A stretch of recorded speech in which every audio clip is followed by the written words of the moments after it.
Բարև ձեզ հարգելի հայրենակիցներ, ես Մարատ Հակոբյանն եմ Կիևից։ Այսօր Ուկրաինա-Ռուսաստանի լայնածավալ ներխուժման 1528-րդ օրն է, ռուսական քաղաքներում նոր միտում կա, դրանք մեկը մյուսի հետևից վերածվում են Туапսեի, այսինքն հրդեհվում են և կյանքի պայմանները կտրուկ վատանում են։ Այս օրերին մեր տելեգրամյան ալիքում դուք կարող եք տեսնել Туапսեի և ոչ պակաս տպավորիչ կադրեր Օրսկից և Պերմից, հարվածները շատ կործանարար են Ռուսաստանի համար, թե ռազմական և թե ռազմավարական առումով։ Բացի այդ, ապրիլի 30-ի գիշերը Ուկրաինայի զինված ուժերի ռազմածովային ուժերը խոցել են ռուսական երկու կատեր, որոնք հսկում էին Կերչի կամուրջը, որը ձեզ հավանաբար ավելի հայտնի է որպես Ղրիմի կամուրջ։ Հարվածները շատ են և օրեցօր դրանց թիվը ավելանում է, բայց ի տարբերություն ագրեսոր Ռուսաստանի բանակի, մեր հարվածները հասցվում են բացառապես ռազմավարական թիրախներին։ Պուտինը խուճապի մեջ է ուկրաինական հարվածներից, գիշերը հարվածում է ուկրաինական քնած քաղաքներին, իսկ առավոտյան Թրամփից զինադադար է խնդրում։ Վստահ եմ, մեր լսարանի մեծ մասը տեսել է պուտինյան զորքերի նողկալի հարվածները Օդեսայի և Դնեպրի խաղաղ բնակիչների տների ուղղությամբ։ Այս վախկոտը, որպես իբր պատասխան պատկեր ստեղծի ուկրաինական հարվածներին, թիրախավորում է քնած ուկրաինացիներին, իսկ իր առանց այն էլ խղճուկ դարձած մոսկովյան շքերթը փրկելու համար ընկնում է Թրամփի ոտքերը զինադադար աղերսելով։ Իսկ Թրամփը իբր շփոթել է Իրանը Ուկրաինայի հետ և հայտարարել, թե մենք իբր պարտվում ենք։ Եթե ինչ-որ մեկին թվում է, թե նա իրոք շփոթվել է, հավատացեք ոչ, դա Պուտինյան խնդրանքը առաջ մղելու նրա մարտավարությունն է, հետո նա կհրաժարվի իր խոսքերից կամ կասի, թե չի հիշում, բայց մարտավարությունը հենց դրանում է։ Նրան դեռ թվում է, թե դեռ կարող է իր դատարկ խոսքերով ճնշում գործադրել մեզ վրա։ Թրամփյան Ամերիկան այնքան է կորցրել իր ազդեցությունը, որ մնում է միայն նման մանր մանիպուլյացիաներով փորձել մեզ համոզել զինադադարի, որն անհրաժեշտ է Պուտինին, իսկ եթե մենք մերժենք, Թրամփը հանգիստ կասի, թե մենք խաղաղություն չենք ուզում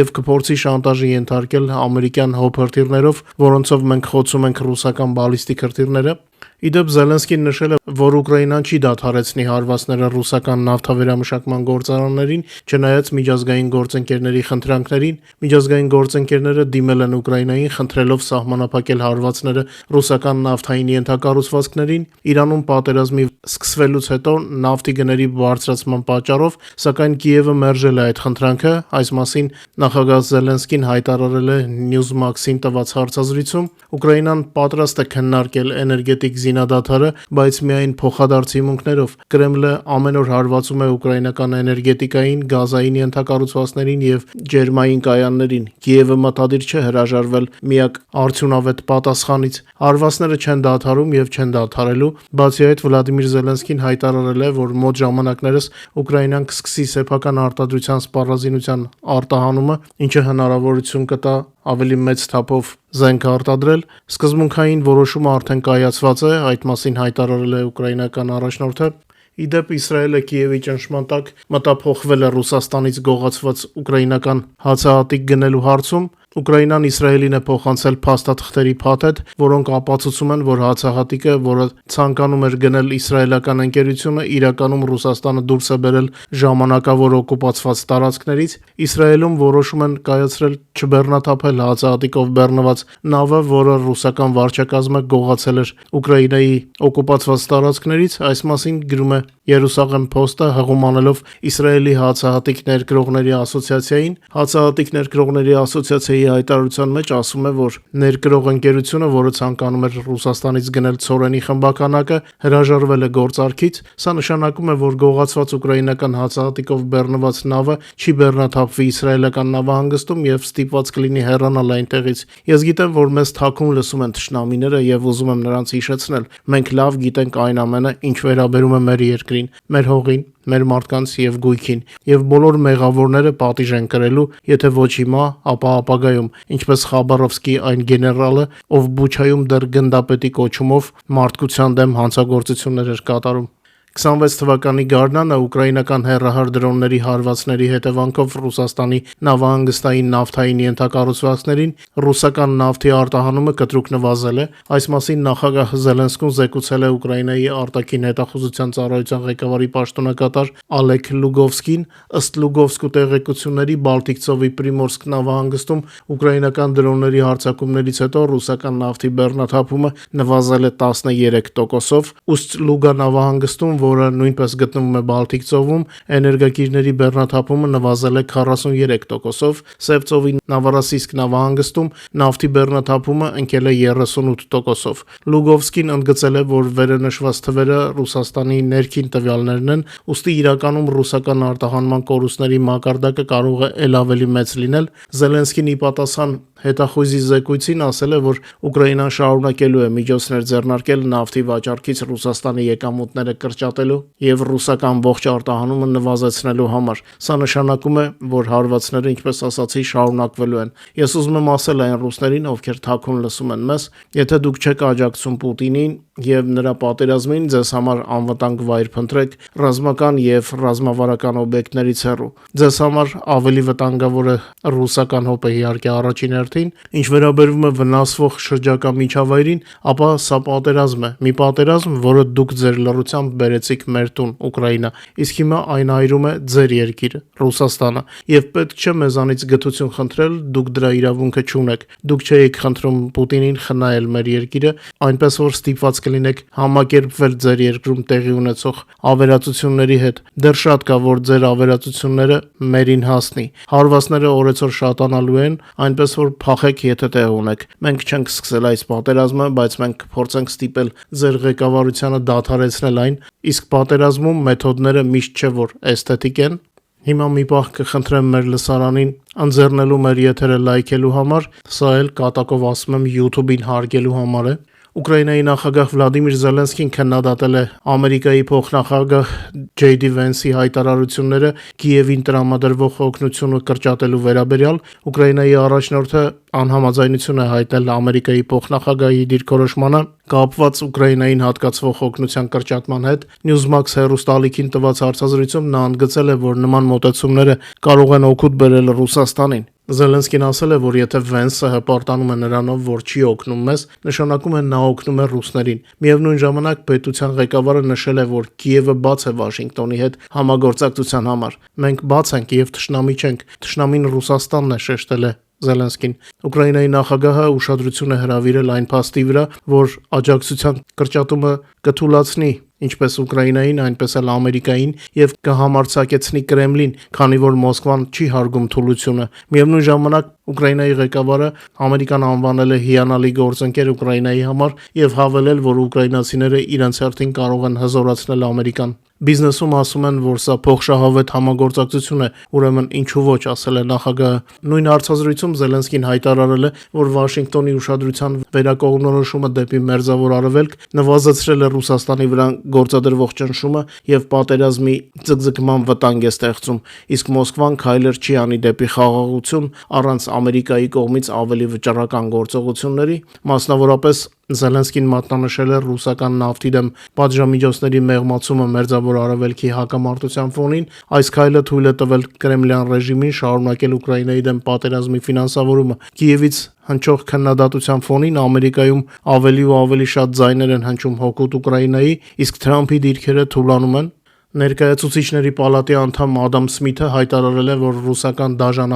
ագրեսիային դիմակայող Ուկրաինան հաղթում է պատերազմում։ Դեմոկրատական կուսակցությունը ներկայացնող Ադամ Սմիթը քննադատել է Թրամփին, ով պնդում էր, թե Ուկրաինայի առաջնորդ Վլադիմիր Զելենսկին հաղթաթղթեր չունի եւ հայտարարել է, որ Ուկրաինան հաղթում է Ռուսաստանի դեմ պատերազմում։ Նա նշել է, որ Ուկրաինան դիմակայում է ռուսական կոշտ ագրեսիային եւ կոչ է արել համախմբվել Կիևի աջակցության շուրջ։ Կոնգրեսականը նաեւ պահանջել է ներկայացնել ռազմավարություն, որը թույլ կտա արձագանքել այն բարդ սպառնալիքներին, որոնց բախվում է Ամերիկան։ Իդեպ օրերս Ամերիկա կատարած իր պետական այցի ընթացքում Մեծ Բրիտանիայի թագավոր Չարլզ III-ը հանդես է եկել պատմական ելույթով կոնգրեսում, որտեղ կոչ է արել անսասան աջակցություն ցուցաբերել Ուկրաինային, միապետը ընդգծել է Ուկրաինային օգնելը շարունակելու անհրաժեշտությունը, նրա ժողովրդին անվանելով ամենաքաջ մարդիկ։ Չարլզ III-ը նշել է, որ Ուկրաինայի աջակցությունն անհրաժեշտ է արդար խաղաղություն ապահովելու համար, ինչպես նաև քողարկված մարտահրավերը նետել Թրամփին ՆԱՏՕ-ի միասնության պահպանման կարևորության հարցում։ Իր ելույթում թագավորը 2001 թվականի սեպտեմբերի 11-ի իրադարձությունները համեմատել է Ուկրաինայում շարունակվող պատերազմի հետ։ Այցը սկսվել է 26 թվականի ապրիլի 27-ին Թրամփի մոտ ընդունելությամբ, իսկ կոնգրեսում ելույթը նվիրված էր Ամերիկայի անկախության հռչակագրի ստորագրման 250-ամյակին։ Այս ելույթը կարևոր հաստատում դարձավ այն բանի, որ Մեծ Բրիտանիան շարունակում է Ուկրաինային օգնությունը դիտարկել որպես առաջնահերթություն, այդ թվում ամերիկացի գործընկերների հետ երկխոսության մեջ։ Մեծ Բրիտանիայի թագավոր Չարլզ III-ը բրիտանական ինտելիգենտությամբ 3 անգամ իր տեղը դրեց Թրամփին Սպիտակ տանը կայացած պետական ընթրիքի ժամանակ, միապետը, ով պարբերաբար հանդիպում է Վլադիմիր Զելենսկու հետ, անցել է Եվրոպայի մասին Թրամփի խոսքերի հրդեհված արևելյան թևի եւ բոստոնյան թեյախմության վրայով։ Կոնտեքստը ընտրված էր ուկրաինական օգնության կրճատման եւ Լոնդոնի կողմից հնչող հրապարակային քննադատության ֆոնին։ Հունվարին Թրամփը եվրոպական առաջնորդներին ասել էր, որ առանց Ամերիկայի նրանք գերմաներեն կխոսեին։ Չարլզ III-ը պատասխան հարված հասցրեց, մեջբերեմ, դուք վերջերս նշեցիք, պարոն նախագահ, որ եթե չլինեին Ամերիկայի Միացյալ Նահանգները, եվրոպական երկրները գերմաներեն կխոսեին։ Համարձակվում եմ ասել, որ եթե մենք չլինեինք, դուք ֆրանսերեն կխոսեիք։ Սա ակնարկ էր Հյուսիսային Ամերիկայում Բրիտանիայի եւ Ֆրանսիայի գաղութատիրական մրցակցությանը, որը որոշեց թե ում բաժին կհասնի մայրցամաքը։ Թագավորը բաց չթողեց նաև Սպիտակ տան արևելյան թևի քանդումը, որը Թրամփը ոչնչացրել էր պարահանդեսային դահլիճի համար։ Մեջբերեմ, չեմ կարող չնկատել փոփոխությունները արևելյան թևում, ափսոսանքով պիտի ասեմ, որ մենք բրիտանացիներս իհարկե Սպիտակ տան վերակառուցման մեր սեփական փոքրիկ փորձն արեցինք 1814 թվականին։ Ովքեր չգիտեն, ասեմ, որ 1814 թվականի օգոստոսի 24-ին բրիտանական զորքերը այրել էին Վաշինգտոնը, ներառյալ Սպիտակ տունն ու Կապիտոլիումը։ Այո, այսպիսի պատմական էջեր են եղել։ Երրորդ հարվածը թագավորի կողմից հասցվեց հենց ընթրիքի հասցեին։ Մեջբերեմ, շնորհակալություն պարոն նախագահ եւ տիկին Թրամփ այսօրվա հիանալի ընթրիքի համար, որը թույլ տվեք նկատել զգալի առաջընթացը բոստոնյան թեյախմության համեմատությամբ։ Թագավորը ի նկատի ուներ 1773 թվականի ակցիան, երբ ամերիկացի գաղութարարները Բոստոնի ծոցում ծովը նետեցին բրիտանական թեյի 342 արկղ, մինչև հիմա արկղերի ստույգ թիվը հիշվում է։ Այնուամենայնիվ, այցը իհարկե բարեկամական էր։ Այս այցը տեղի էր ունենում Վաշինգտոնի եւ Լոնդոնի հարաբերությունների կտրուկ սառեցման ֆոնին։ Թրամփը կրճատել է օգնությունը Ուկրաինային, որի հանդեպ թագավորը բացահայտ համակրանք ունի, եւ այդ համակրանքը նա ի ցույց դրեց եւ կոնգրեսականներին եւ Թրամփին։ Իրանի շուրջ պատերազմը Ռուսաստանին բերեց կարճաժամկետ տնտեսական օգուտ նավթի գների աճի հաշվին, սակայն երկարաժամկետ հեռանկարում իրավիճակը կարող է վերածվել ռազմավարական կորուստների Մոսկվայի համար, քանի որ Ուկրաինան մեծացնում է իր ազդեցությունը այս տարածաշրջանում։ Այդ մասին գրում է Financial Times-ը։ Իրանական դրոնների եւ հրթիռների սպառնալիքի ֆոնին Պարսից ծոցի երկրները սկսել են փնտրել անվտանգության լրացուցիչ երաշխիքներ, եւ այս համատեքստում նրանք ավելի ու ավելի հաճախ են դիմում Կիևին։ Հոդվածում նշվում է, որ Ուկրաինան արդեն իսկ ուղարկել է դրոնավորս դրոններ Հորդանանի ռազմական օբյեկտների պաշտպանության համար, ինչպես նաեւ առաջարկել է այնպիսի երկրների, ինչպիսիք են Քաթարը, Սաուդյան Արաբիան եւ Միացյալ Արաբական Էմիրությունները, այնպիսի համագործակցություն, որը երկուստեք շատ օգտակար է։ Ուկրաինայի առաջնորդ Վլադիմիր Զելենսկին առաջ է մղում այն գաղափարը, որի շրջանակներում Ուկրաինան տեխնոլոգիաների եւ ծրագրային ապահովման դիմաց կստանա դիվանագիտական աջակցություն եւ շահավետ էներգետիկ համաձայնագրեր տարածաշրջանի երկրների հետ։ Ըստ փորձագետների գնահատականների, նման մոտեցումը կարող է հիմք նախապատրաստել երկարաժամկետ պաշտպանական գործընկերության համար։ Հիմա ավելի ոգևորիչ լուրերին անցնենք։ Օրերս Ուկրաինայի պաշտպանության նախարարության հետախուզության գլխավոր վարչության Շամանբատ հատուկ ստորաբաժանումը, որի կազմում ընդգրկված են Ազատ Իչկերիայի մարտիկները, Ուկրաինայի զինված ուժերի տարածքային պաշտպանության 104-րդ բրիգադի հետ համատեղ ջախջախել են Ախմատի խոշորագույն խմբավորումներից մեկը։ Ինձ թվում է հիմա Կադիրովի առողջությունը ավելի կվատանա այս լուրերի ֆոնին։ Կադիրովականների կորուստները կազմում են մի քանի տասնյակ զոհված եւ մոտ 80 վիրավորված։ գլխավոր դրոնների եւ հրետանու հարվածներով ոչնչացվել են թշնամու տրանսպորտը եւ զրահատեխնիկան, կադիրովականներին պատճառելով կենթանի ուժի ամենամեծ կորուստները Ռուսաստանի լայնամասշտաբ ագրեսիայի սկզբից ի վեր։ Այս մասին հայտնում են Ուկրաինայի պաշտպանության նախարարության հետախուզության գլխավոր վարչությունից, գործողության մանրամասները դեռևս չեն բացահայտվում, հետախուզությունը խոստանում է ամբողջական ժամանակագրությունը հրապարակել պաշտոնական ռեսուրսներում եւ սահուն մոտեցանք ռազմաճակատի թվերի թեմային, բայց մինչև ռազմաճակատի թվերը հայտնելը ասեմ, որ մայիսի 1-ի գիշերը Ռուսաստանի Туапсе քաղաքը կրկին ենթարկվեց դրոնների հարձակման, վերջին շրջանում արդեն 4-րդ անգամ գրանցվել են խոցումներ եւ տեղի նավթային օբյեկտում բռնկվել է եւս մեկ հրդեհ։ Ուկրաինայի զինված ուժերը Туапսեում, Պերմում եւ Օրսկում բռնկված հրդեհները վերածում են կարծես անմար կրակի։ Ռուսները փորձում են պատասխանել Խարկովի ավտոլցակայաններին հարվածներով, ամենայն հավանականությամբ մերոնք նույնպես կսկսեն դա անել արդեն ռուսական ավտոլցակայանների հետ, մինչ այս մերոնք չէին խփում սովորական ավտոլցակայաններին, բայց եթե ռուսները սկսեցին մեր սահմանամերձ քաղաքների ավտոլցակայաններին հարվածել, ուրեմն կարելի է դա տեղափոխել նաև Ռուսաստան, առավել ևս, որ դրա բոլոր հնարավորությունները կան։ Իսկ ռազմաճակատում նախորդ 2 օրերին տեղի ունեցել 315 մարտական բախում, որոնց ընթացքում ուկրաինացի զինված ուժերը լիկվիդացրել են եւս 2890 օկուպանտի եւ նրանց 4274 միավոր տեխնիկան, տրանսպորտն ու սպառազինությունը։ Թվից զգացիկ չէ, որ հերթական ջարդն է տեղի ունեցել, գրեթե 3000 օկուպանտ է լիկվիդացվել 2 օրում։ Ուկրաինական գլխավոր շտաբը նաեւ հայտնել է, որ լայնամասշտաբ պատերազմի սկզբից ի վեր լուսանկարներով եւ տեսանյութերով արձանագրված տվյալների համաձայն լիկվիդացված օկուպանտների թիվը հասել է 1,331,710-ի։ Ռելիզները ձեր էկրաններին են, աջ կողմինը ամենաթարմն է։ Նախքան մեր եթերը շարունակելը նորից կխնդրեմ ձեզ, որպեսզի ովքեր դեռ չեն օգտվել YouTube-ի գործիքներից օգնելու մեր հաղորդման տարածմանը, անպայման դա արեք։ Խնդրում եմ լայքեք եւ եթե հնարավոր է տարածեք սոցիալական ցանցերում, դա շատ է օգնում։ Իսկ ես առիթից օգտվելով եւս մեկ անգամ շնորհակալություն հայտնեմ ձեզ ամենօրյա աջակցության համար։ Շատ շնորհակալ եմ ձեզ։ Թուրքական լրատվամիջոցները ակտիվորեն քննարկում են եվրոպական քաղաքական համայնքի 8-րդ գագաթնաժողովի շրջանակներում Էրդողանի հնարավոր այցը Երևան, ինչը ինտրիգ է ստեղծում։ Ես չեմ կարծում, որ Էրդողանը կայցելի Երևան, բայց եթե նա նման մտադրություն ունենա, ապա նրանից հետ չմնալ կփորձի նաև Իլխամ Ալիևը, չէ՞ որ եվրոպական միջոցառումը յուրօրինակ պաշտպանիչ վահան է հայ հասարակության արձագանքից։ Այդուհանդերձ կարծում եմ թուրքական մամուլի հրապարակումները արվում են լոկ հայպի համար, դժվար թե Էրդողանը Հայաստանի հետ չլուծված հարցերի ֆոնին որոշի ժամանել Երևան, բայց պետք է նշել, որ նմանատիպ ցանկացած հրապարակում միայն ավելացնում է Հայաստանի վարկանիշը որպես ժողովրդավարական երկրի եւ տարածաշրջանում խաղաղ հարևանի։ Թուրքական հրապարակումները ընկնում են միջազգային մամուլ եւ ընդհանուր տպավորություն է ստեղծվում։ Առհասարակ Երևան այցելած հյուրերի քանակից է կախված Հայաստանի հանդեպ վստահության աճը, որքան շատ առաջնորդներ գան Երևան, այնքան ավելի ներկայանալի տեսք կունենա մեր հայրենիքը։ Հիշեցնեմ, որ 28 թվականին Եվրոպական քաղաքական համայնքի գագաթնաժողովը պետք է անցնի Ադրբեջանում եւ ցանկալի է, որ Երևանում բարձրաստիճան եվրոպացի հյուրերի թիվը առնվազն չզիջի Բաքվին։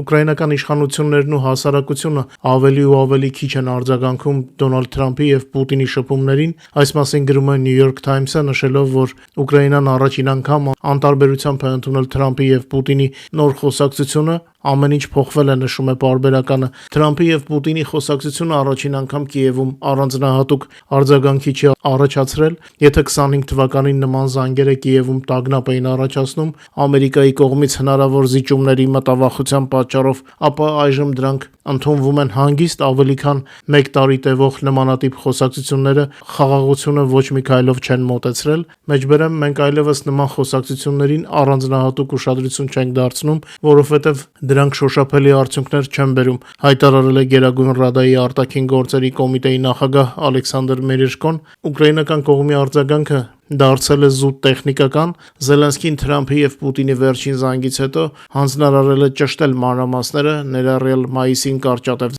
զինադադարի գաղափարը։ Դաշնակիցների հետ շտաբ խորհրդակցություններ չեն եղել։ Նախկինում երկու առաջնորդների յուրաքանչյուր շփում Կիևում հայտարարությունների ալիք էր բարձրացնում, քննարկում էին, որ Թրամփը կարող է դավաճանել Ուկրաինային հանուն Պուտինի հետ գործարքի։ Այժմ սցենարը կրկնվել է այնքան շատ, որ Կիևը դադարել է դրան հուզականորեն արձագանքել, ուկրաինական կողմը ընդհանուր առմամբ ցանկանում է պահպանել աշխատանքային հարաբերությունները Վաշինգտոնի հետ, ինչի մասին նշում են Կիևում, փորձագետները նշում են, որ հրապարակային արձագանքի բացակայությունը դառնում է նորմ, մեջբերեմ Թրամփի եւ Պուտինի մեկ տարվա խոսակցությունները զրոյական արդյունք են տվել, Մոսկվան ամեն անգամ օգտագործում է շփումները դեպի խաղաղություն շարժ ցույց տալու համար եւ շարունակում է պատերազմը, Վաշինգտոնը ամեն անգամ հայտարարություններ է անում մոտալուտ գործարքի մասին, Կիևը դադարել է արձագանքել դրան, դիվանագիտության հարցում հիասթափության ֆոնին ուկրաինացիները ավելի ու ավելի են պատրաստվում երկարատև պատերազմի, երկիրը ավելացնում է սպառազինության սեփական արտադրությունը եւ շարունակում է հարվածներ հասցնել ռուսական էներգետիկի ենթակառուցվածքներին, չնայած որոշ դաշնակիցների խնդրանքներին, լրատվամիջոցները հայտնում են, որ ապրիլին արդեն 5-րդ ռուսական նավթավերամշակման գործարանն է կանգ առել ուկրաինական դրոնների հարվածներից հետո, ի դեպ նոր դիրքերից Կիևի առաջարկները այլ կերպ են հնչում եւ Վաշինգտոնի եւ աշխարհի համար,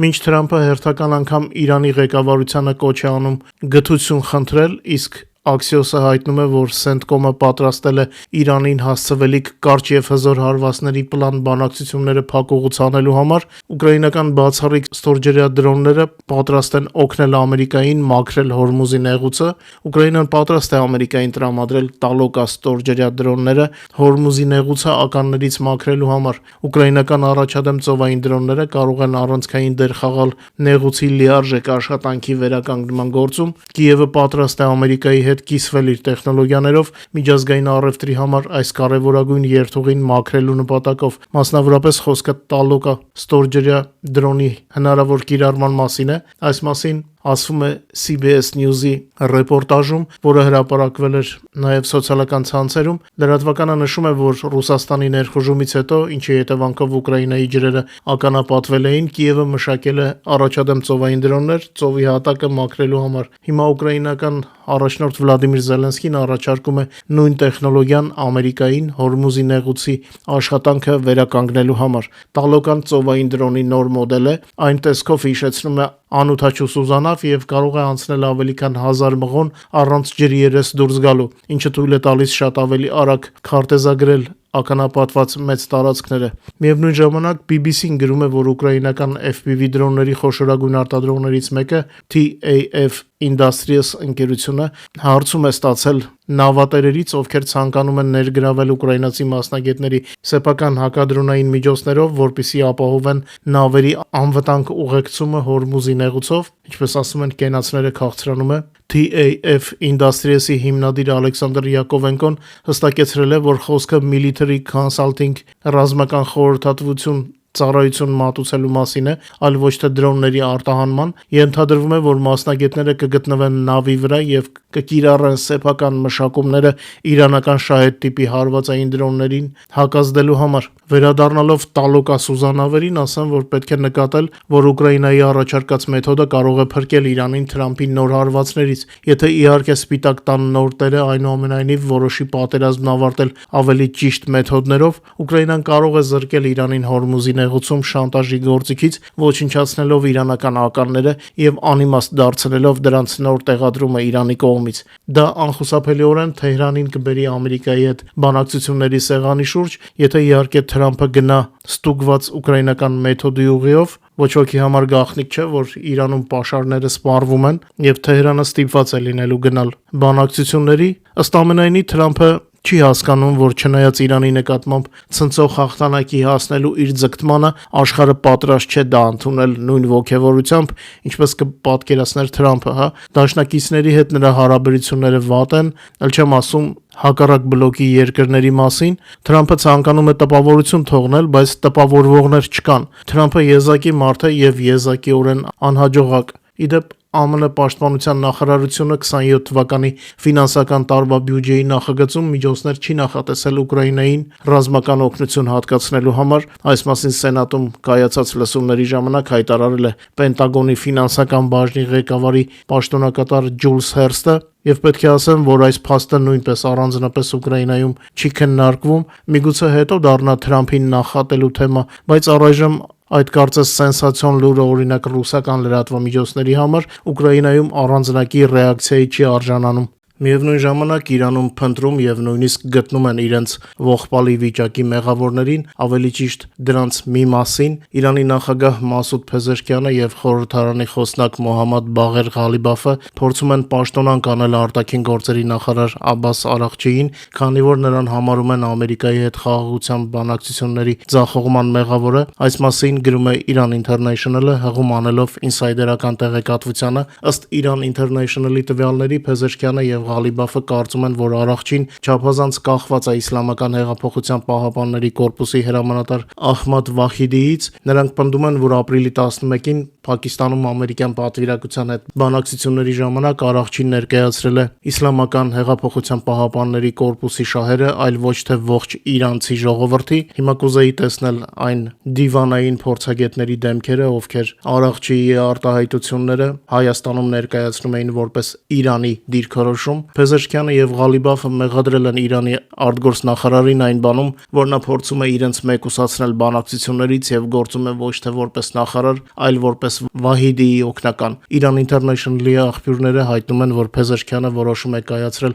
ազատել Արաղչիին, եթե նա շարունակի նման գործելավոճը։ Այն մասին, որ Գերագույն առաջնորդ Ալի Խամենեիի մահից հետո Իրանի ղեկավարության ներսում լուրջ տարաձայնություններ կան Ամերիկայի հետ խաղաղության համաձայնագրի պայմանների վերաբերյալ խոսվում է արդեն վաղուց։ Ապրիլի 22-ին Թրամփը միակողմանիորեն անորոշ ժամանակով երկարաձգեց Վաշինգտոնի եւ Թեհրանի միջև զինադադարը, որպեսզի հնարավորություն տա պայմանավորվել իրանցի առաջնորդներին, որոնց շրջանում չկա միասնություն։ Միևնույն ժամանակ նոր հայտարարություն է տարածվել Մոջթաբայի անունից, ինչպես հայտնում է Associated Press-ը, Այաթոլլա Մոջթաբա Խամենեին, ով 26 թվականի մարտին իբր դարձել է Իրանի նոր գերագույն առաջնորդը, իբր հայտարարել է, որ Թեհրանը երբեք չի հրաժարվի իր միջուկային ծրագրից, նույնիսկ հանուն Ամերիկայի հետ խաղաղության կնքման։ Նորից պետք է օգտագործեմ իբր բառը։ Խամենեին պնդում է, որ Թեհրանը ոչ միայն չի հրաժարվի իր միջուկային ծրագրից, այլև չի դադարեցնի մեծ շառավղով հրթիռների մշակումը։ Նրա խոսքով Հորմուզի նեղուցի նկատմամբ Իրանի վերահսկողությունը տարածաշրջանն ավելի անվտանգ կդարձնի, իսկ նավագնացության նոր կանոնները օգուտ կբերեն բոլոր երկրներին։ Իրանի նոր գերագույն առաջնորդին վերագրում են հետևյալ արտահայտությունը. ամերիկացիների միակ տեղը Պարսից ծոցում դրա հատակն է։ Խամենեին իբր պնդում է, թե Մերձավոր Արևելքում նոր էջ է բացվում։ Նման հայտարարությունները Խամենեիի անունից ըստ էության ինքնասպանություն են այն դժվարությունների ֆոնին, որոնք այսօր կրում է Իրանի ժողովուրդը։ Ամերիկայի եւ Իսրայելի ռազմական գործողության գլխավոր նպատակը, որը սկսվել է փետրվարի 28-ին եւ շարունակում է մինչ օրս, չնայած կողմերն այժմ պահպանում են զինադադարը, իրանական բոլոր միջուկային օբյեկտների ոչնչացումն է։ Թրամփի խոսքով ապրիլի վերջի դրությամբ իրանական բոլոր միջուկային օբյեկտները ոչնչացված են եղել, սակայն դրանց փլատակների տակ գտնվում է հարստացված ուրանը։ Թրամփը պնդում է, որ Թեհրանն իր հարստացված ուրանը փոխանցի այլ երկրների եւ պարտավորություն ստանձնի չիրականացնել որևէ ատոմային նախագիծ։ Բացի այդ, Ամերիկան պահանջում է, որ իրանական իշխանությունները չմշակեն մեծ շառավղով հրթիռներ եւ բացեն Հորմուզի նեղուցը, որով Պարսից ծոցի երկրները համաշխարհային շուկային մատակարարում նավթի մինչև 20%-ը։ Իրանը չի ընդունել ամերիկյան կողմի այս պահանջները, ուստի ամերիկյան ռազմածովային ուժերը շարունակում են շրջափակել իրանական ծովային նավահանգիստները։ Ամերիկայի եւ Իսրայելի պայմաններին չհամաձայնելը Իրանի ժողովրդին դատապարտում է սովի եւ ավերածությունների վտանգի։ Իդեպ Ամերիկան Իրանի դեմ պատերազմի վրա ծախսել է մոտ $50 միլիարդ, գրեթե 2 անգամ ավելի, քան պաշտոնապես խոստովանում է Պենտագոնը։ CBS News-ին ասել են ներքին գնահատականներին ծանոթ ամերիկացի պաշտոնյաները։ Սա հետաքրքիր նորություն է, նաև հետաքրքիր է կհերքվի այս լուրը թե ոչ։ Մայիսի 1-ի առավոտվանից բարի դրոնները հրավառություններ են փորձում ապահովել Ռուսաստանի զգալի մասի երկնքում։ Տագնապների քարտեզը ձեր էկրաններին է։ Իդեպ մայիսի 1-ին Թուրքիայում մարքսիստները բախվել են ոստիկանության հետ, սա կարծես ավանդական բախումներ են։ Մեր Telegram-ում կդնենք, եթե տպավորիչ լուրեր լինեն։ Ուկրաինայի գլխավոր շտաբը հաստատել է Օրսկ Նեֆտեօրգսինթեզ նավթավերամշակման գործարանի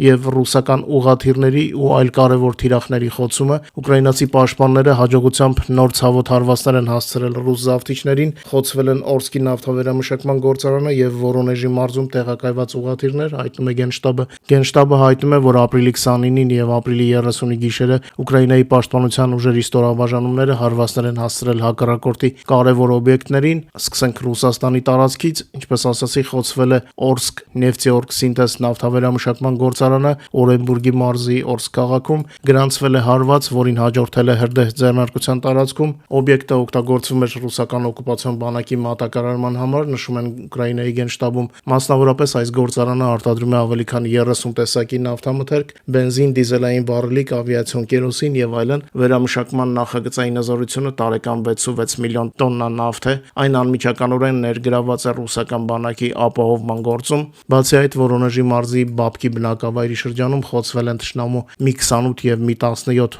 ուղղաթիռները։ Հարվածներ են իրականացվել ինչպես միշտ ժամանակավորապես օկուպացված տարածքներում։ Գլխավոր շտաբի փոխանցմամբ ուկրաինացի զինվորականները Զապորոժիեի մարզի Ալեքսանդրովկայի շրջանում խոցել են Տոր M2 զենիթ-արտիլերային համալիրը, խոցվել է նաև հակառակորդի հրետանային բրիգադի կառավարման կետը Լուգանսկի մարզի ժամանակավոր օկուպացված Լիսիչանսկ քաղաքում։ Հարվածներ են հասցվել նաև Դոնեցկի մարզի Կրեմենովկայի շրջանում գտնվող զինամթերքի պահեստին եւ Սևծովի ավազանում թշնամու մոտորանավակների տեղակայման վայրին։ Հասցված վնասների մասշտաբները դեռ ճշտվում են։ Անցած եթերի ժամանակ հայտնել էի, որ ավելի քան 1500 կիլոմետր հեռավորության վրա ուկրաինական հատուկ ծառայությունները խոցել են ռուսական խոշորագույն նավթավերամշակման գործարաններից մեկի Լուկոյլ Բերմնեֆտեօրգ սինթեզի ենթակառուցվածքները։ Այսօր ուկրաինական հեռահար միջոցները ունակ են հաջողությամբ ոչնչացնել թշնամու ռազմական ներուժը մոտ 2000 կիլոմետր հեռավորության վրա։ Թշնամու կորուստների թվերը տպավորիչ են։ Միայն ապրիլ ամսվա ընթացքում Ուկրաինայում Պուտինյան զորքերը կորցրել են ավելի քան 32000 զինվոր։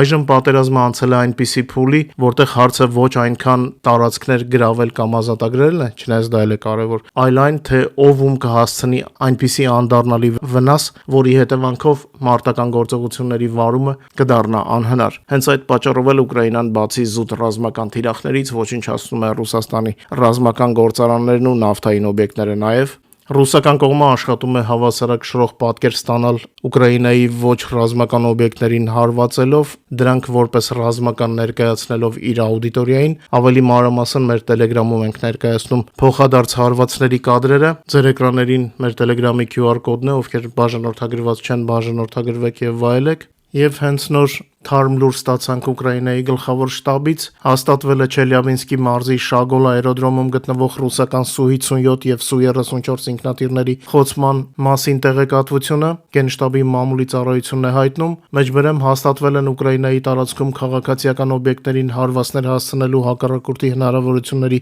նվազեցմանը ուղղված միջոցառումների արդյունքները։ Ապրիլի 25-ին Ռուսաստանի Չելյաբինսկի մարզի Շագոլ աերոդրոմում Ուկրաինայի զինված ուժերի անօդաչու համակարգերի ուժերի մարտիկների կողմից խոցվել են մի քանի Սու-57 կործանիչներ եւ Սու-34 կործանիչ ռմբակոծիչ, նշում են ուկրաինական գլխավոր շտաբում, հավելելով, որ թիրախները գտնվել են Ուկրաինայի պետական սահմանից մոտ 1700 կիլոմետր հեռավորության վրա։ Այսպես հիանալի մանրամասներով անցնենք հաջորդ թեմային։ Միևնույն ժամանակ Ճապոնիան մեղմացրել է սպառազինության արտահանման կանոնները եւ սա պատմական իրադարձություն է։ Այն հիպոթետիկ հնարավորություններ է բացում Ուկրաինային զենքի մատակարարման շուրջ ապագա բանակցությունների համար։ Այս մասին Reuters գործակալությանը պատմել է Տոկիոյում Կիևի դեսպան Յուրի Լուտովինովը։ Նրա խոսքով Ճապոնիայի կառավարության կայացրած որոշումը ակնհայտ քայլ է առաջ, չնայած հակամարտության գոտիներ զենք արտահանման սահմանափակումների պահպանմանը։ Դրական նրբությունն այն է, որ թույլատրվում են բացառություններ, եթե դրանք համապատասխանում են Ճապոնիայի անվտանգության շահերին։ Հենց սրա վրա էլ հույս ունի ուկրաինական կողմը։ Պաշտոնապես Տոկիոն չի հաստատել Ուկրաինային զենք մատակարարելու պատրաստակամությունը, դրա համար Կիևից կպահանջվի կնքել առանձին պաշտպանական համաձայնագիր նման այն պայմանավորվածություններին, որոնք Ճապոնիան ունի մի շարք այլ երկրների հետ։ Կարճաժամկետ հեռանկարում դիտարկվում է Ճապոնիայի ֆինանսական մասնակցության հնարավորությունը ուկրաինական հոփամակարգերի արտադրության մեջ, քննարկվում է նաև Տոկիոյի ներդրումները սպառազինության գնման միջազգային մեխանիզմներում եւ համագործակցությունը դրոնների տեխնոլոգիաների ոլորտում։ Շատ չի երկարացնեմ եթերը, այսքանով սահմանափակվեմ։ Շնորհակալ եմ, որ մեզ հետ եք, խնդրում եմ չմոռանալ լայքել եւ տարածել մեր հաղորդումները։ Կհանդիպենք ամենայն հավանականությամբ Կիրակի կամ այս ալիքով կամ անալիտիկայով։ Ձեզ ցանկանում եմ ամենայն բարիք եւ ամենագլխավորը անփորձանք եղեք։